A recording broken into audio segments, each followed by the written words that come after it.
Umar Rafsanjani, tidak ada kata kompromi bagi calon kepala daerah yang berafiliasi dengan paham Wahabi.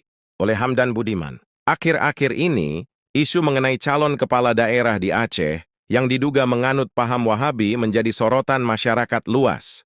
Kekhawatiran ini muncul karena adanya risiko penyebaran paham tersebut yang dapat mengecilkan sejarah panjang keberagaman pemahaman agama di Aceh jika kelak didukung oleh kekuatan politik. Dalam konteks ini, penting untuk mengingat fatwa yang dikeluarkan oleh Majelis Permusyawaratan Ulama, MPU, Aceh yang telah menetapkan larangan terhadap penyebaran ajaran sesat dan paham menyimpang, termasuk Wahabi.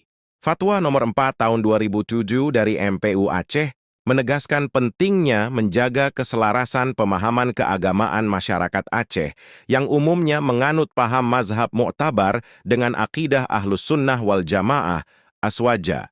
Pelarangan paham Wahabi juga dapat dilihat sebagai upaya untuk mempertahankan kearifan lokal dan budaya yang telah ada sejak lama di Aceh, di mana penerapan syariah Islam mengikuti prinsip-prinsip Aswaja. Keputusan tersebut hadir tidak sekadar untuk mengatur, melainkan untuk menjaga keharmonisan dan kesatuan masyarakat dalam menghadapi potensi perpecahan yang dapat ditimbulkan oleh diversifikasi ajaran agama.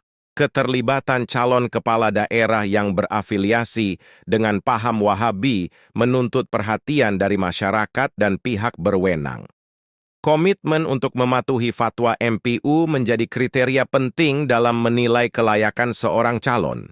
Dukungan politis dan legitimasi yang mereka peroleh dapat terancam jika calon tersebut tidak mendukung nilai-nilai yang dijunjung tinggi oleh mayoritas masyarakat Aceh. TK. Umar Rafsanjani, yang merupakan pembina Laskar Aswaja Aceh, menegaskan bahwa tidak ada kata kompromi bagi pembawa aliran Wahabi dalam kehidupan beragama di Aceh. Pendekatan TGK Umar ini berperan penting dalam menjaga identitas keagamaan masyarakat Aceh. Ketegasan yang ditunjukkan sebagai komitmen dalam melindungi akidah Ahlus Sunnah wal Jamaah menggambarkan keteguhan masyarakat dalam mempertahankan warisan budaya dan agama mereka. Dalam penyampaian ini, TGK Umar juga menunjukkan keterikatan mendalam akan pentingnya integritas dalam pemilihan calon kepala daerah. Apabila ada calon yang terindikasi memiliki afiliasi dengan paham Wahabi, mereka dapat menghadapi penolakan keras dari masyarakat serta institusi keagamaan.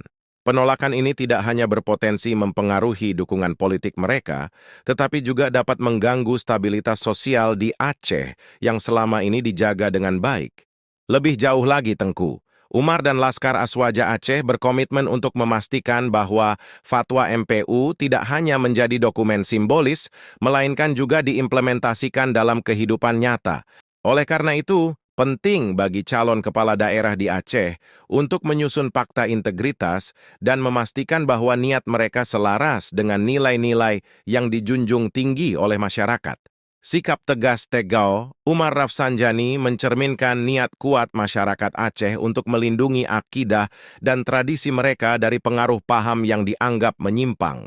Keberlangsungan syariah Islam di Aceh harus tetap berlandaskan pada prinsip Ahlus Sunnah wal Jamaah demi terciptanya stabilitas dan keharmonisan masyarakat.